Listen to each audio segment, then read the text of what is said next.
Eu não sei de onde surge, mas sei que é inconsciente. Você já se deparou com alguma imagem que te causa uma sensação estranha e difícil de explicar? Como se palavras não fossem capazes de descrever o que é exatamente esse sentimento? Pois é, não há uma convicção sobre o que é essa sensação, pois é algo que só o irracional é capaz de compreender. Mas existe uma conveniência de que isso viria de um lugar desconhecido em nossa mente, o inconsciente. Então, para te iluminar e você perceber o quão amplo é esse assunto, bora usar como guia a ótica artística e analisar as manifestações mais relevantes que, na minha opinião, evocam essa sensação.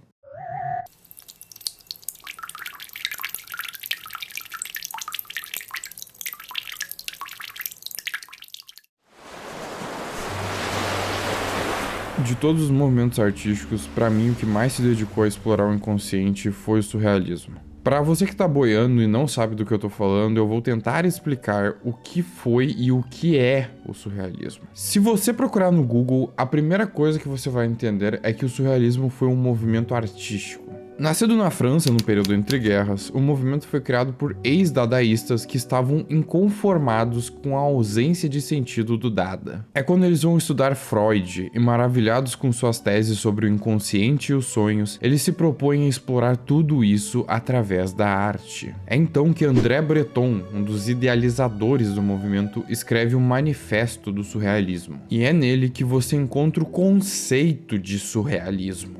E eu abro aspas. Automatismo psíquico puro pelo qual se propõe exprimir, seja verbalmente, seja por escrito, seja de qualquer outra maneira, o funcionamento real do pensamento. Ditado do pensamento na ausência de todo o controle exercido pela razão, fora de toda preocupação estética ou moral. Resumindo, rabiscos, pinceladas e palavras que são feitas de modo irracional e o mais rápido possível para você não pensar em corrigir. Isso tudo gerou imagens no mínimo engraçadas. Uns bichos esquisitos, cenários nada a ver com nada, objetos derretendo e a que parece mais normal, um cara com uma maçã tapando seu rosto. Toda essa bizarrice serve para deixar claro a liberdade e o desligamento com a estética e o sentido. Como filho do divã, o inconsciente usa o surrealismo para desabafar. Eu estou explicando esse conceito primeiro porque ele ainda vai ser muito comentado por conta de sua relevância na história artística. Inclusive, minha ideia original era falar do surrealismo e do seu legado, mas isso vai ficar meio que em segundo plano.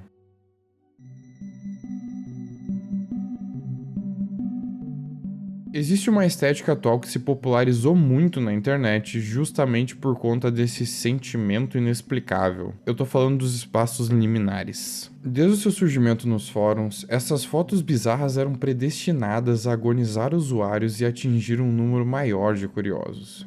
Uma prova disso é o universo das backrooms, que começou com uma imagem que chegou a passar por os fóruns de Liminal Spaces e hoje tem até um filme no cinema sobre ela. Imagens como essas criam sensações que confundem a nossa mente. A mistura do que assusta, instiga e traz uma nostalgia se tornou uma febre na internet. Na pintura, cenários como esse já não são novidade. E arrisco dizer que um dos melhores pintores que evoca tudo isso é Giorgio de Chirico. Nascido na Grécia, o artista foi um dos criadores da pintura metafísica, um estilo que visava, através de figuras reais, criar cenários que beiravam o impossível, justamente para falar sobre um sentimento. E é aí que entram os cenários de Chirico. Espaços abertos com fundos extensos que transmitem a sensação de vazio eram propositais para demonstrar, mesmo em espaços grandes, mesmo com diversas pessoas ao nosso redor, não somos capazes de apagar o vazio existencial. Acontece que, mesmo com esse objetivo, Chirico conseguiu ir além. Seus cenários conseguem despertar muito mais emoções do que as que ele pensa. Muitas dessas que talvez jamais serão entendidas pelo consciente. Apollinaire, que estudou sobre Chirico, afirmou que em seus primeiros quadros o pintor foi influenciado por alucinações causadas por enxaqueca e cólica. Essa fala foi reafirmada no próprio manifesto do Breton. Mas o que as doenças que ele teve têm a ver com a expressão do inconsciente? Para conseguir explicar isso, vamos ter que primeiro entender melhor sobre um conceito que está por trás dessas alucinações. Essas alterações, vamos chamar assim, são causadas por um fenômeno. Esse mesmo fenômeno ocorre quando vamos dormir. Quando dormimos, o nosso cérebro entra em modo de repouso, e é neste momento que o funcionamento do nosso consciente muda. E não só ele muda, mas também as sensações, emoções e todos os outros tipos de percepções. Em termos mais técnicos, nós passamos do estado de vigília, que é o processamento natural do nosso cérebro enquanto estamos acordados, para o estado alterado de consciência, ou EAC. Mas o que deixa tudo mais interessante é que o EAC não acontece apenas quando vamos dormir. Qualquer simples alteração no estado de vigília já é capaz de gerar esse efeito. Algo que te faça ter uma mudança de comportamento ou de percepção sensorial, mesmo acordado, já se caracteriza como uma EAC. E os gatilhos para esse processo ocorrer são vários, desde práticas religiosas, meditações, ou até mesmo, o que já explica o caso de Quirico, alucinações causadas por doenças e, em casos piores, situações traumáticas ou episódios psicóticos. Há também outros casos a nível farmacêutico, como o uso de determinados medicamentos ou plantas psicoativas. Para você, doidão, que já se animou aí com o que eu falei, plantas psicoativas e outras substâncias psicodélicas podem causar as EACs. Inclusive, quando consumidas em quantidades compulsivas, gera uma mudança no próprio estado de vigília por conta dos neurônios deteriorados. Mas chega de falar de estudos científicos e bora voltar a falar de arte.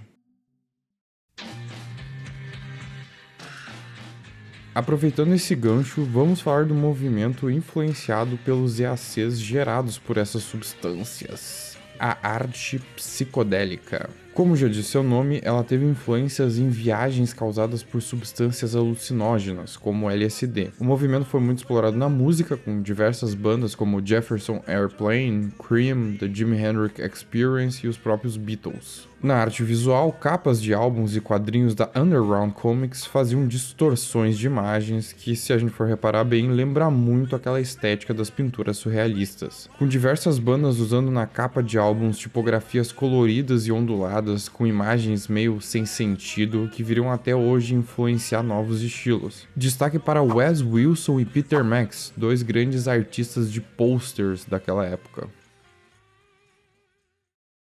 Mas bora mudar de lado e comentar a parte mágica de tudo isso, já que as EACs também ocorrem em jornadas espirituais e esotéricas. E por falar em esotérica,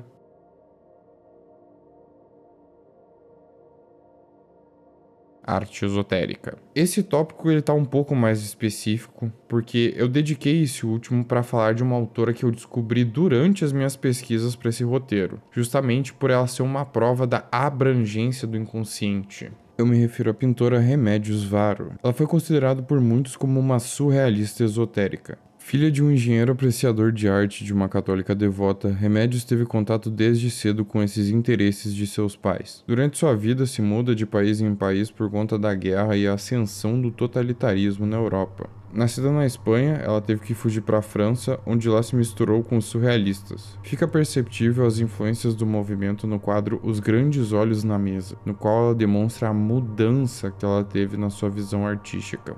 Mas como a França logo se tornou alvo da Alemanha, em questão de 3 anos vivendo lá, ela se vê novamente obrigada a fugir do país. É quando ela vai parar no México, e é lá que seus estudos de magia se intensificam, dado o fato de que a cultura mexicana tem uma forte presença do esoterismo. Em suas obras é nítida a busca pelos saberes existenciais para entender o eu interior e o que há de oculto no mundo. Esses são expressos em cenários oníricos, personagens místicos e figuras que buscam tudo isso através da magia, sempre olhando para cima para descobrir o que há dentro.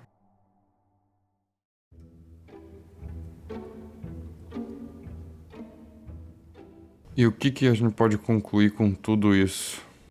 Todos esses conceitos, influências e misturas só provam a infinidade de formas com qual o nosso inconsciente pode assumir. E por mais que nós não o inserimos propositalmente, ele sempre terá sua parte em nossos projetos. Perceber isso não só aumenta o nosso leque de possibilidades, mas muda a maneira com que interpretamos outras obras.